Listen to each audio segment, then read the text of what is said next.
Morning to all of you. आज हम लोग देखेंगे डेली करंट अफेयर्स में UAPA क्या है। UAPA और ये चर्चा में क्यों है। देखिए, UAPA की जो कानून बनाया गया वो 1967 में बनाया गया। हालांकि इसमें देश के ज़रूरत के हिसाब से कई संशोधन हुए, जिसमें पहला 2004, फिर 2008 और फिर 2012 और फिर 2019।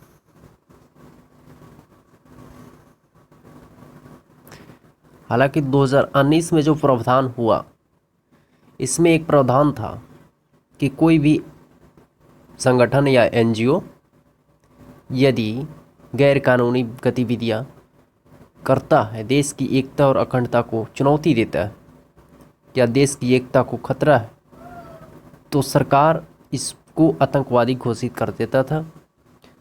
इस संगठन पर बैन लग जाता था। हालांकि ये संगठन के जो भी मेंबर हैं वो बाहर निकलकर फिर एक दूसरा संगठन बना लेता था और इसमें वही काम शुरू हो जाता जो इसमें पहले से करता था।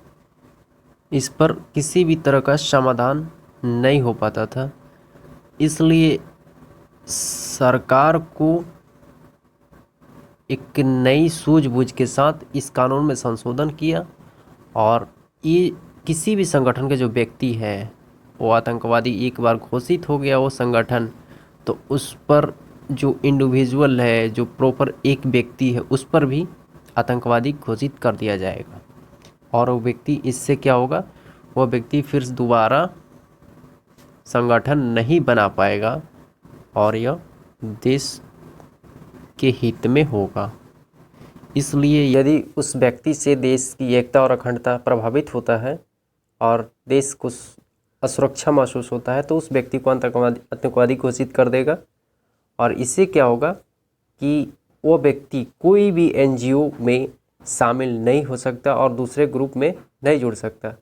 इससे पहले यदि व्यक्ति को आतंकवादी नहीं घोषित किया जाता, सिर्फ NGO को आतंकवादी घोषित किया जाता था, तब वह व्यक्ति दूसरे NGO से जुड़कर देश की एकता और संप्रभुता को चुनौती देता था। इसलिए इसमें प्रावधान किया गया कि इंडिविजुअल को आतंकवादी घोषित किया जाए।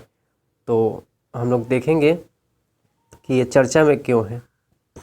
हाल ही में गुवाहाटी उच्च न्यायालय द्वारा UAPA की धाराओं के अंतर्गत 15 लोगों को जमानत दी गई है और इन पर जो आरोप था वो था अफगानिस्तान में तालिबानी शासन के समर्थन पर सोशल मीडिया पर पोस्ट लिखा था। तो इससे सरकार इनको गिरफ्तार किया। क्या है UAPA, देखते हैं। 1967 में देश में गैरकानूनी गतिविधियों पर प्रभावी नियंत्रण के लिए UAPA कानून लाया गया।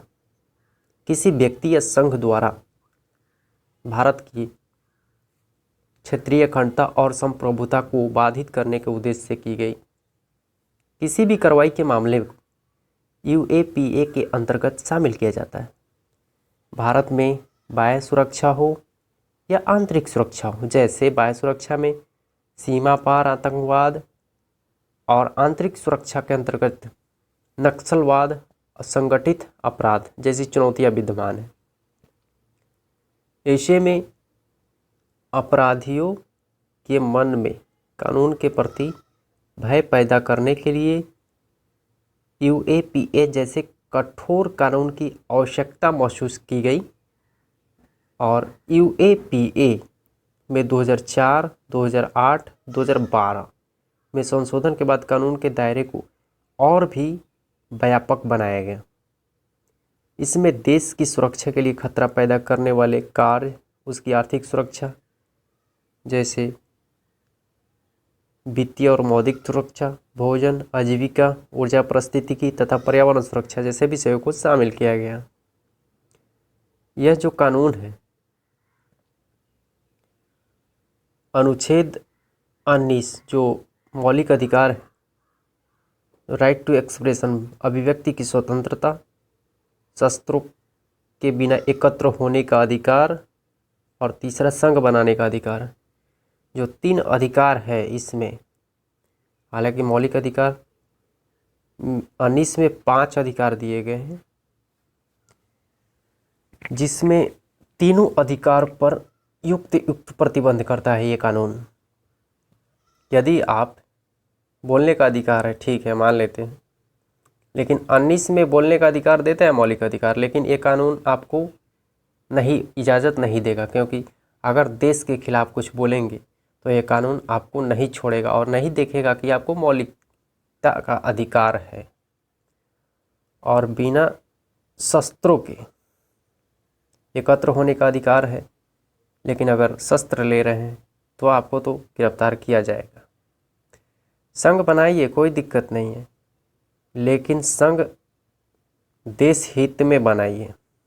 अगर देश के खिलाफ वो संगठन काम करेगा तो ये कानून आपको बख्शेगा नहीं। और देख लेते हैं इसकी क्या विशेषताएं हैं।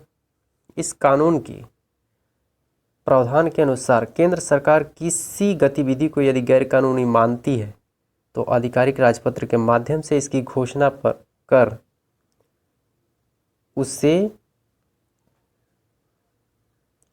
इस अधिनियम के तहत अपराध बना सकती है, और इसमें अधिकतम सजा के तौर पर मृत्युदंड और आजीवन कारावास का प्रावधान है। जांच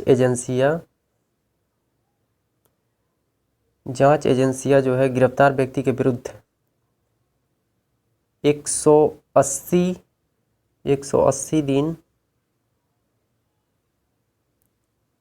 दिनों में चार्जशीट दाखिल कर सकती है।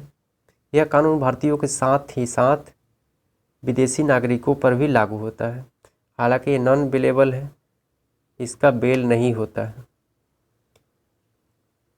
अपने हिसाब से ये 6 महीने और उससे भी अधिक समय भी बढ़ा सकता है, और उसके बाद चार्जशीट फाइल करके कोर्ट में पेश करेगा।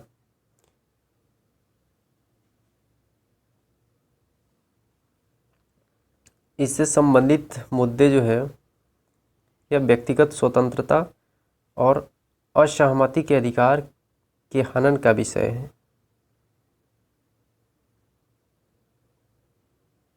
यह बात बिल्कुल सही है, क्योंकि यूपीए के अंतर्गत कठोर सजा का प्रावधान है। सरकार अपने विरुद्ध असहमति को दबाने के लिए इस कानून का दुरुपयोग कर सकती है। हालांकि किया भी है, क्योंकि हाल ही में न्यूज़ में था कि जेएनयू के कुछ छात्रों को गिरफ्तार किया गया था और उन्हें दिल्ली हाई कोर्ट ने बरी कर दिया। और उनका कहना था कि चक्का जाम करना कोई आतंकवादी नहीं है, आतंकवादी गतिविधि नहीं है। यह यूएपीए के मामले में सुनवाई में देरी होती है। लगभग 95% मामले अभी तक लंबित है। अपराध को साबित कर पाने की दर काफ़ी कम है, क्योंकि सरकार को ये लगता है कि एंटी है, मेरे खिलाफ है, और उसे उसके राजनीतिक इसमें हस्तक्षेप कर रहा है तो उसे गिरफ्तार करवा देती है, इसका गलत मिसयूज करता है, संघीय प्रावधानों का उल्लंघन करता है। पुलिस राज्य का विषय है, परंतु ये संशोधन एनआईए को दिया गया है। संपत्ति को जब्त करने का अधिकार राज्य पुलिस के अधिकार क्षेत्र में कमी करता है, क्योंकि ये जो काम है राज्य क्षेत्र के अंतर्गत होना चाहिए, जबकि ये नेशनल इन्वेस्टिगेशन एजेंसी करता है। तो ये था यूएपीए।